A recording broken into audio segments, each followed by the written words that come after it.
I wonder what I feel like watching.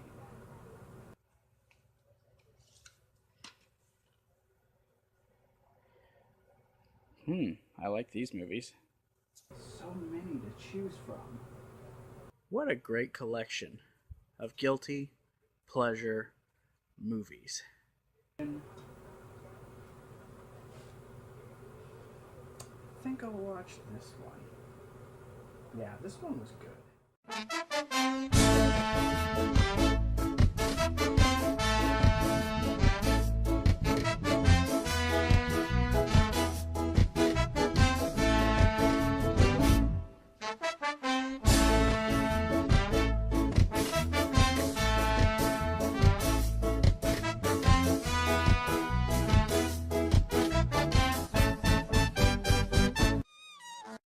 Welcome everyone to the Yo Bro Gaming and Review channel. Obviously I'm Zakk.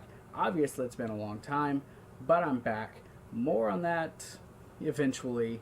But today I just want to talk to you about Resident Evil, the final chapter. This is going to be a spoiler review. So if you haven't seen the movie, it has already been out for a while and I'm late on it, but I don't really care. You've been warned. 3, 2, 1. Okay, so this movie starts off with, of course, Alice giving us exposition on all the previous movies. And even mentions something about them going to Washington and being betrayed. Now, the thing with this that got me is how they actually changed the background to how the T-virus actually started. The daughter has some sort of advanced aging disease, and he did that to help her. Totally different doctor, and he was a part of everything, and then Dr. Isaacs killed him, and it gets crazy.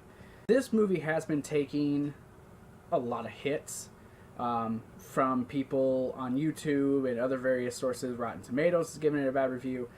I love the original movies, guilty pleasure movies, but I'm sorry, I have to agree with everybody else. It's not that I hated the movie. I wanted this movie to be good. You know, with the way they left off with the last one in DC, with Wesker saying, you know, we're humanity's last stand, giving Alice her powers back, it just, they didn't really do what I was thinking they were supposed to do. This movie went the complete other way. I'm thinking they're going to go back to the Hive. 90-something% of this movie takes place in some freaking building in Raccoon City, and they spend like a grand total of like 30 minutes in the Hive. Alice is walking around, she's killing monsters, and you know, she supposedly got her powers back, but maybe they were taken away from her again by Wesker. I'm not sure, because she seemed like she was bleeding, she was still hurt, she wasn't fighting like she usually does. She seemed more human, which is good in the case that you want Alice to feel more humanized, because in the first, 3 movies, she almost seemed like superhuman, and then of course in the second and third one, she was definitely a superhuman. Red Queen says, hey, no, I've been taken over by Wesker. I want to do this. I'm trying to help you. I'm trying to save humanity, but I ain't allowed to hurt anyone. Which is kind of, I don't know, it's like they retwisted everything. They repackaged everything about this franchise that we as fans who did watch it and did like it knew was lore. That really bugged me. Everything from the Red Queen to freaking Isaac's origin, and I'll get to it in a second. I know those who have seen it know what I'm going to be talking about when it comes to Alice. I'm saving it. I have something to say. Believe me. Wesker went out like a bitch in this movie. Wesker really had no significant role. We never really got to see that drop-down fight that we wanted to see with him and Alice. Didn't happen. I was thinking, going into this movie, that we were going to see more of the characters from the movies. Maybe we'd see Leon. Maybe we'd see Claire and Chris, and maybe even Jill would show up. You know, they'd all team up to, stop this and to cure the human race. No, we got Claire. What happened to Chris? What happened to Kmart? What happened to freaking Jill? What happened to the little girl that Alice had? What happened to all these people? What happened to all of them? People from the games. What happened? None of that was explained. All Alice will mention to you is, we were betrayed. Did they live? Did they die? Why weren't they around? So they finally get into the hive after, I don't know, an hour and 20 minutes of the movie. At least it felt that long. It may have been shorter, I don't know.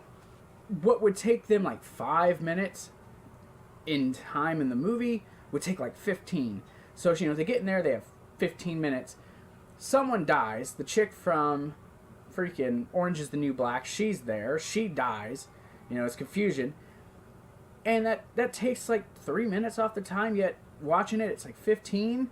Or the fight scene with Dr. Isaacs, the real Dr. Isaacs, which you find out he's in cryogenic freezing because it turns out Umbrella planned this out. They're the ones who had the dude from the hive set everything off and start everything into motion. And all the heads of Umbrella made themselves clones and disappeared into hiding in some cryogenic freezing. Okay. This movie, oh my god, I don't even know really where to sit and focus on in this movie, because it left me scratching my head and just thinking, what the fuck? In the midst of all this, Alice, who we've followed through in these movies, you know, some like her, some don't. The purists of the games are like, she's not in the fucking games, why she's in this, what is she? Well, we find out what she is. She's a damn clone! Why? Why is she a clone of Alicia, who is the real Alice, who had this disease, who's the daughter of the guy who freaking created everything, who's the Red Queen, and all this other stuff, and it's just like, no. No. But the movie ends with Alice ultimately getting this antivirus that's airborne that will kill everything with the T virus. Isaac's clone sees him, goes crazy, kills him. He dies from being attacked by zombies. She finally gets it. She falls. She's supposedly dead. But all of a sudden she's getting woke up by Claire. And, oh, well, Alice, actually, we had to lie to you. The T-virus was actually cured and you no longer have it. And now you can be human again because Alicia wants you to have her memories. That part I kind of liked, because after everything we've known about Alice and how this revelation, if you will, by Mr. Anderson, Paul W.S. Anderson, she at least deserved that, I suppose. Or maybe she didn't. I mean, I don't know, does it really matter? But this is supposed to be the final movie. I mean, maybe, I don't know. But you get Alice running off into the sunset on that bike with more exposition about how, you know, the antivirus, it got moved real quick, or the original T-virus got moved real quick from, you know, planes and commute and everything, but now it's going to take years, you know, for it to spread with the winds, but everything will eventually return back to normal. If that's the case, well, what about the T-virus's antivirus being set, kept from the other colonies from dying? Yeah, I forgot to mention, they had in a certain amount of time to do it, or the last remaining 4,000 people in the world would die. But it still took years. I mean, they could probably die anyways, because it's going to take years for the shit to get to everyone. This was a piss poor ending to a franchise that I personally loved. I was a fan of it. I liked the first Resident Evil. I liked the ones that followed. No, they're not great. You have to suspend your disbelief, but they're movies that I enjoyed and at least made sense, and they kept within what was the guidelines of the original plot. This one, Paul W.S. Anderson threw it all out the books. He just, nope. What you thought you knew wasn't true. Anyways, that's pretty much what I thought about the movie. That's all I have. If you like this video, you can hit that like button. You can watch more of our videos. This movie, my rating on this one, oh my god, I give it a 3 out of 10. God, this movie sucked. That's all I can say. So again, if you like this video, hit that like button. Please, if you haven't just already done so, subscribe to the channel. It does help with getting everything going. And I will see you guys later on. Also this weekend, I do have a review for the Elimination Chamber for WWE. Please come watch it. Until then, I'll see you guys later. Peace out.